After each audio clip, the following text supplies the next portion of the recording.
if they want to commit this mistake again, then go ahead, they can do that. Pero If they sir, want to make another mistake, yung ginawa ng Pangulong Duterte ay napakalaking mistake yun. At kung gagawin na willing to do the same mistake again, then they can do the same. Ayan mga pre, no? Mistake daw po yung paghuli kay Digong. And then, ang paghuli daw po sa kanya, mistake lang din. Oo. Mistake ba pag si Bato ay hinuli or dinala sa dahig? Para sa akin naman po hindi, no? Kasi sangkot po siya sa AJK, di ba? Oo. Yung leader niya, yung amo niya si Digong eh. Di ba? Siguro, pag ikaw DDS ka, ang tingin mo talaga mali, kasi tanga ka. Diba? Uto-uto ka, makasarili ka. Wala ka talagang pagmamahal sa mga Pilipino. Wala kang pagmamahal sa Pilipinas. Ganon yun, diba? Pag DDS ka, ang pananaw mo, baliktad, diba? Pag DDS ka, ang ipagtatanggol mo, kriminal. Pag DDS ka, ang ipagtatanggol mo, mamamatay tao. Diba? Tama naman ako eh. May tama kayo. Gawin nila ang gusto nilang gawin. Ito ang tugon ni Senador Ronald Bato de la Rosa sa pahayag ni Executive Secretary Lucas Bersamin sa isang international news outlet na maaaring arestuhin ang mambabatas kapag naglabas ang International Criminal Court o ICC ng warrant laban sa kanya. Ngayon, dahil hindi na tayo miyembro, okay, hindi na po tayo miyembro ng ICC, sino ngayon ang tutulong sa ICC? Ang tutulong po, Interpol. So pag usapang Interpol, abatay ka lang. Nasa Pilipinas po ngayon yung Interpol. Oo, mukhang tagilid si Bato dito. Diba? Nasa Pinas po ang Interpol ngayon. Sino pong nagsabi niyan? Iseremolya po. Anong gagawin ng Interpol dito sa Pilipinas? Sabi nila, ano daw? Dahil doon sa mga missing sabungeros.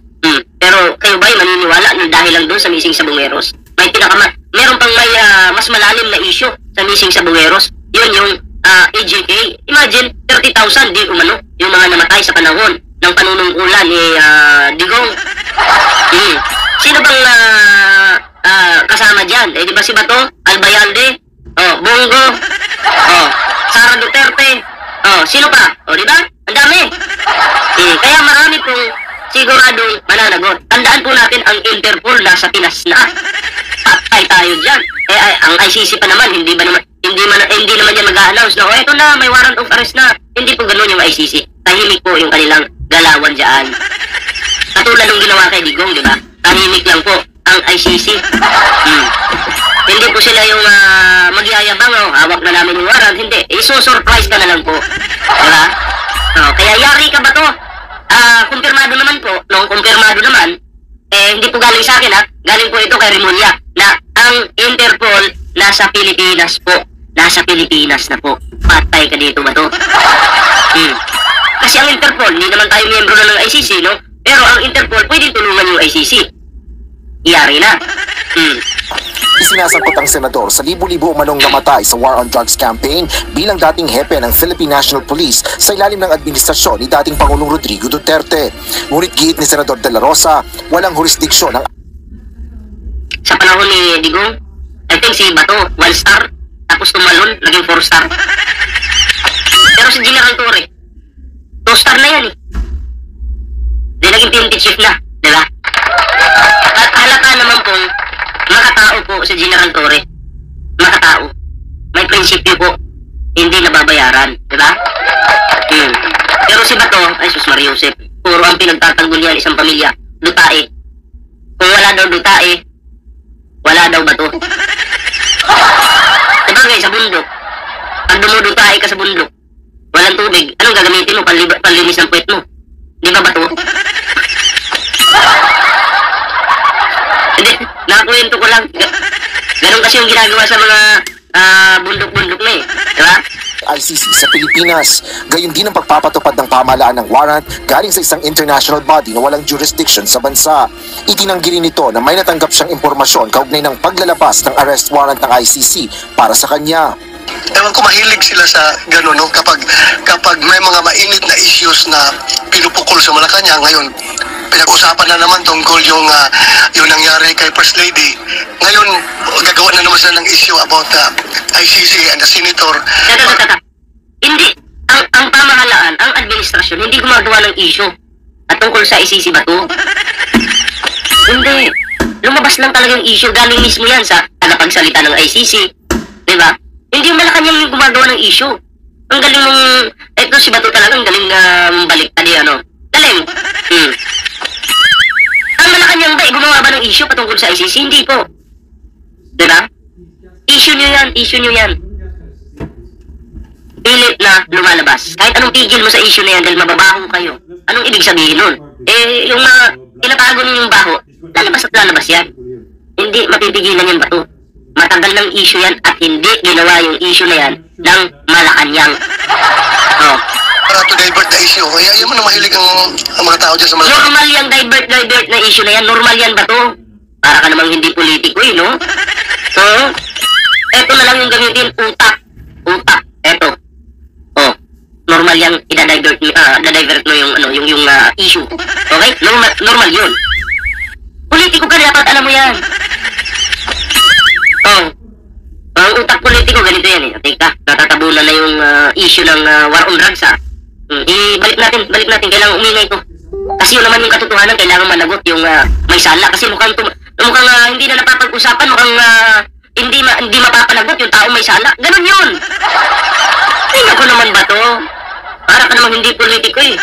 Yan, gagawa ang panibagong issue, kahit na old issue na, rehash issue, ay kuha nila yung i-recycle nila para lang to divert the people's attention. Ayon na Recycle daw. Normal yun, i-recycle talaga namin yun. Okay? Lalo na kami mga vlogger, normal yun. Para managot ka. Direct to the point na tayo. Nare-recycle namin para managot ka mismo. naman sa Malacanang, wala pa silang natatanggap na komunikasyon kung may warrant of arrest na si Senador De La Rosa. Sa ngayon, Bakit siya Torlicler ba magsasabi ba yan kung may warrant ka na ba to? Siyempre tahimik lang yan. Strategy yan ng mga Malacanang kahit alam na nilang may warrant. Pwede nila sabihin na wala pa po kaming alam, wala pa po kaming natatanggap. Warrant of arrest na si Senador De La Rosa. sa ngayon, wala pa po tayo natatanggap na anumang communication. Pero may Interpol na sa Pilipinas.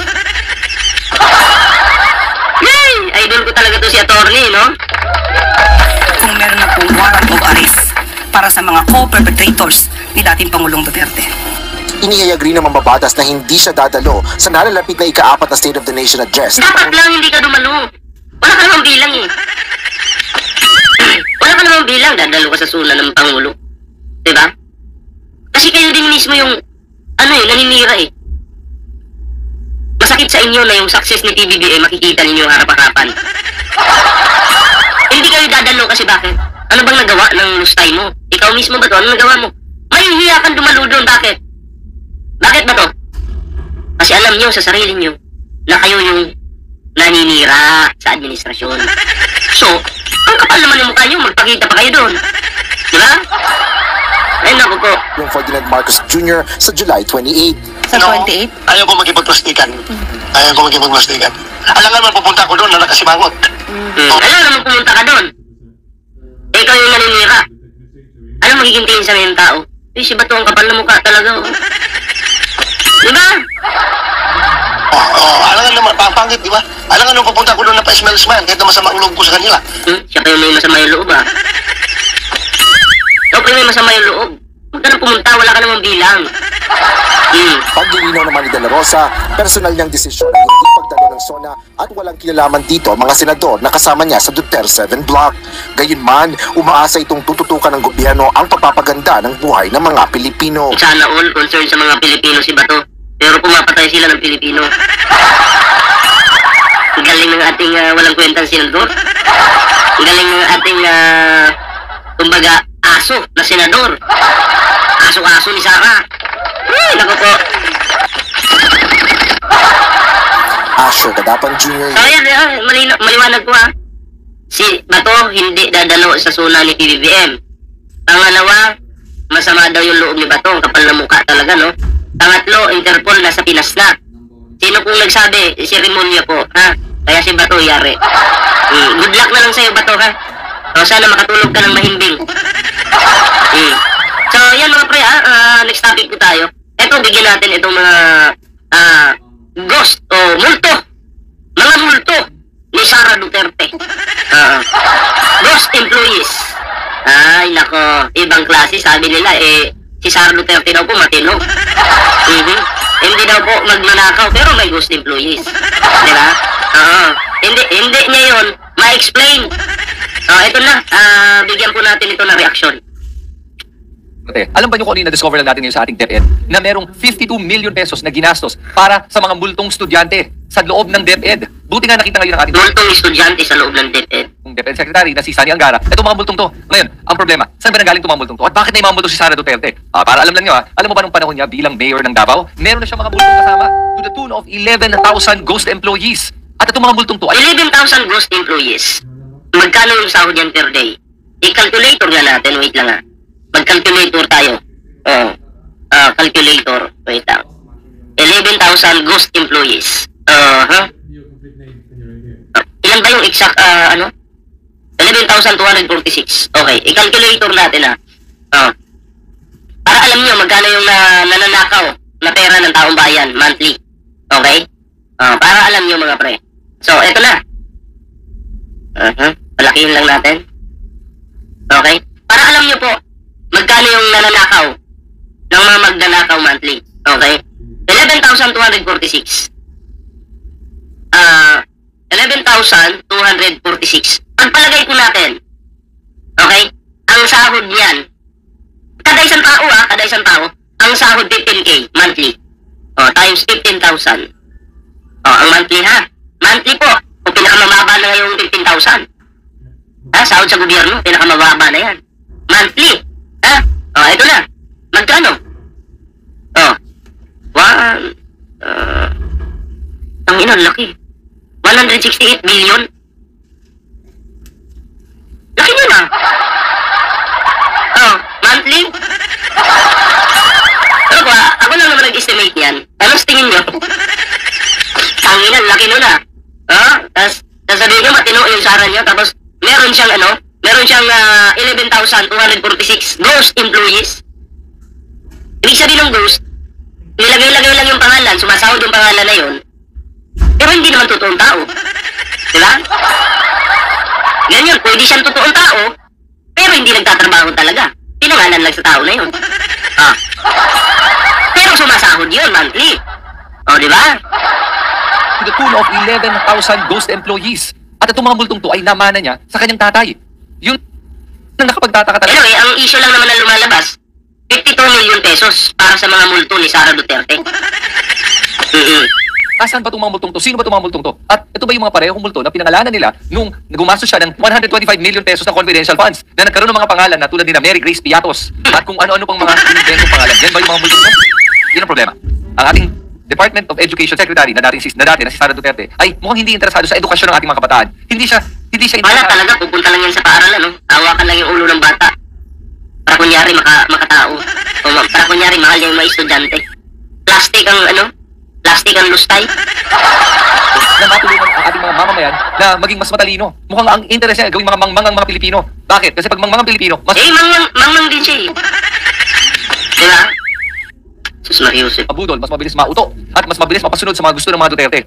At nakikita mo talaga dito sa mga galawan ni Sara Duterte na wala siyang interest at walang alam sa pamamalakad ng gobyerno, ng departamento, at bilang isang vice-presidente, Ang sakit nun, walang alam. At ang alam na yung gawin ay gumastos ng pera na walang kahit na anong accountability and walang transparency. Lustay nga eh. Sa lahat ng problema to. At nakikita mo dito na wala talagang interest si Sara Duterte sa edukasyon ng ating mga kabataan. Bakit ko nasabi yun? Kung tinignan mo kung paano siya gumastos ng pera, hindi niya ginagastos to sa tamang paraan. At hindi lang yun, ginagastos na niya yung pera pag sa mga bagay na para sa kanya lang. Yes, yung pagkakabil-kabil niya. Papunta-punta palabas-labas ng bansa. Para sa kanya lang yun eh. Masarap buhay lang. Sana all. Mga bagay na hindi at walang kinalalaman sa edukasyon. I'll give you some examples. Nung panahon ni Leni Robredo, wala namang confidential fund ng DepEd eh. Tapos nag-request si Sara Duterte ng confidential fund. At saan niya ginastos ng confidential funds na to? Ginastos nito para sa mga mga medical assistance program, burial program, at kung ano-anong mga parang propaganda na ginagawa niya. At karamihan doon ay ginastos niya sa mga multo din. Mga multo na may mga pangalan tulad ni Mary Grace Piatos. Pambihira yung panginsulto na ginagawa ni Sara Duterte sa ating lahat. Pinapakita niya na wala siyang pake kung paano niya gastos yung pera at wala siyang pake sa transparency at accountability. At gusto lang niya confidentiality. Yeah. At sa kanya, wala tayong karapatan questionin kung paano niya gagastos yung pera niyan. Kapal na mukha, no? At hindi sa edukasyon ginastos. Dahil merong 612 million pesos na confidential funds ang DepEd at ang Office of Vice President na hindi niya ma-explain kung saan niya ginastos lahat yun. Na na-flash. Pag hindi mo ma-explain, Matik ang iisipin ng mga Pilipino, guilty ka. Magnanakaw ka, kurakot ka, manlulustay ka. Diba? Di mo ma-explain eh. Iiwas-iwas ka. O, pag pinapatawag, magdadahilan nila, nasa ibang bansa ako. Ang ginagawa doon, naninira po sa administrasyon. Saan po ba?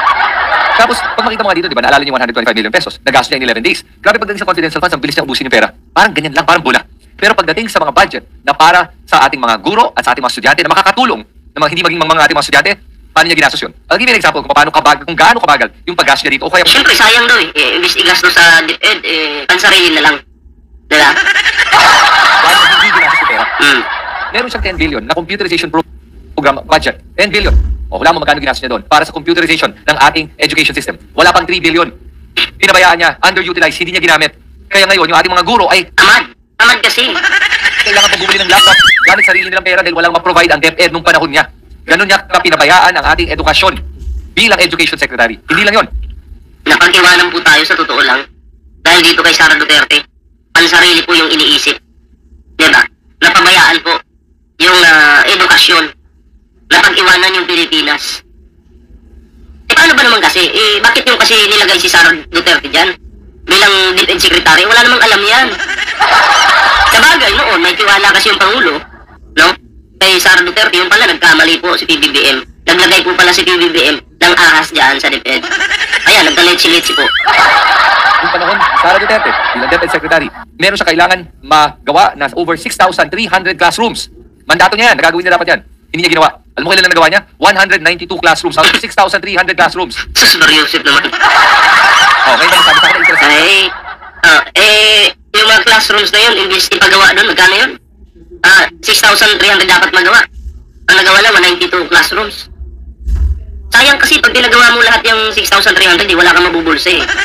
So, okay na yung 192. At least kahit pa paano, may mabubulsa ka pa. Oo, malaki-laki pa yung mabubulsa mo. Diba? Sa 300 classrooms. Oh, ngayon pa masabi sa akin na interesado siya na tumalino ang ating mga kabataan. Hindi.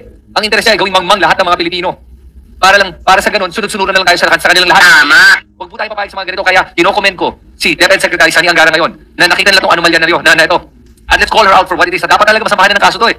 Sa lahat ng mga kalokohan na ginawa niya sa departamento ng DepEd, ang ating kinabukasan ay nasa ating kabataan. At pag ginawa nating mangmang ang kabataan natin, wala na tayong maayos na kinabukasan. Naalala ko tuloy.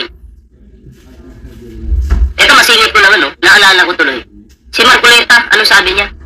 Baka daw dumating yung panahon na si Jose Rizal, mapalitan ni Digong.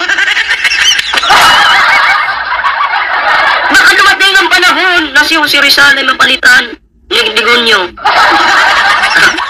Try nga natin hanapin yun. Try nga natin hanapin yun mga pre. O, Jose Rizal. Okay? Hanapin ko lang kasi gusto ko lang ipakita sa inyo eh. Asan na ba yun? Okay. Wait lang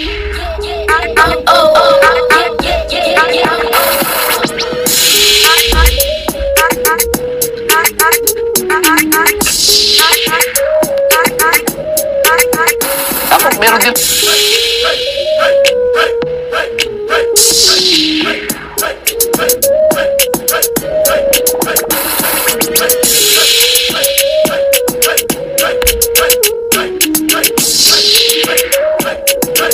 Hindi ko alam kung ito ba yun, no? Pero try natin i-play. Okay? Yung mga pinagsasabi nito si Marcoleta. Hindi ko alam kung ito ba yung video na yun. Pero kasi napaghandaan, hindi ko nasingit agad. Meron din akong resolusyon, dalawa eh. Opo. Oh. Siguro sa Lunes kasi Sasabihin pa lang po. pinanalyze ko pa lang eh. Opo. Kasi yung ACMA okay lang kung meron pang susunod sa loob ng 100 taon. Meron pang uhulihin, yun ang makikinabang dito sa batas. Sino man, oh. Pero yung aking yung dalawang resolusyon ko magpinsang buo. Okay. Ang sabi ko dun sa Ito. ako meron din akong resolusyon, dalawa eh. Opo. Oh. Siguro sa Lunes kasi Sasabihin pa lang po. pinanalyze ko pa lang eh. Opo. Kasi yung ACMA okay lang kung meron pang susunod sa loob ng 100 taon. Meron pang uhulihin, yun ang makikinabang dito sa batas. Sino man, oh. Pero yung aking yung dalawang resolusyon ko magpinsang buo. Okay. Ang sabi ko doon sa isa, ideklara natin na yung detention at prosecution ni Pangulong Duterte ay illegal. Yung title, no? Ideklara natin na yung Ayan na, magtatanggol na. Aso ni Bulldog ni Sara Duterte. Duterte, pangungusig ng International Criminal Court sa dating Pangulong Rodrigo Duterte ay illegal and unconstitutional. Yun ang una. Kasi Resolution ito, sir. Resolution hindi po ito kalabasa, so. resolution po ito. Opo, yan, opo. Oo. Kasi nga may batas na eh. Yeah, oo. 1951 eh. Bakit makikipagtalo pa ako ron? Nandun na yan. So, yun na nga po. Pangalawa, yung pisabu niyan. Oo. Yung kapinsang buo niya ay sense ng Senado na payagan ng makabalik. Ah, At inisa-isa ko rin ang mga katwiran kung bakit dapat siyang payagang umuwi na. Oo. Hindi yung house arrest, hindi, pauwiin mo siya dito sa ating bansa. Oo. So pinadideklara ko na, para lang malaman ng ibig ko sabihin, mapagtalunan. Bakit ko ginawa yun? Sa Lunes, sigurado may papilin. Kung ito po may pilot, well, aktuhan na, anong pwedeng maging akto ng Senado sa isang resolution ganyan ang ihahain nyo, sir? Kaya gusto kong pag-usapan, kaya gusto kong pagtulungan ng Senado, na yung sense ng Senado, kung tutulungan nila, kung gusto kong mangyari, sa panig namin, gusto namin madeklara. Opo, Rin ako, sa panig ko, gusto kong madeklara na illegal, unconstitutional, ang pagkakadakip, pagkakadetine, at paring pangtusig pa sa dating Pangulong Duterte. Oh. Di pagtalunan namin, pakinggan nyo ako. Oh. Resolution ko ito eh. So, kahit kanino mang komite, dumapo yun. Kaya natin kung ano dito. Ito yung katwiran. Nandun naman eh. Oh. At yung isa, yung kapinsang buo niya, ay yung sense ng Senado. Basta, hindi ko mahanap yung video no? Pero, ayan, maliwanag naman po na ang pinagtatanggol po ni Marcoleta, si Digong lang po talaga. Diba? Wala nang iba pa. Hindi po siya maka-Pilipino, pang China po siya talaga. Yung sabi niya kasi dito, baka pagdating ng panahon, mapalitan si Jose Rizal. Sino papalit? Sino yung papalit? Diba si Digong? Si Digong, sabi niya eh. Pero try natin hanapin ko nandito.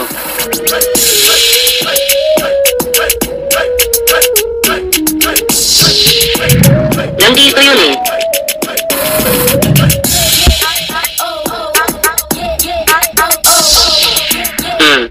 Ewan ko sa mga Pilipino kung bakit sila bumoto ng maka-China. Darating yung araw pagsisisihan nyo yan, promise. Hindi man kayo maapektuhan, pero yung mga anak ninyo, mga apo ninyo, yan talaga yung mayayari dyan. Diba? Kalain mo, papalitan si Jose Rizal. Sino papalit? Si Digong? Sus, Mariusip naman. Hindi na kayo nahiya. Hanapin lang natin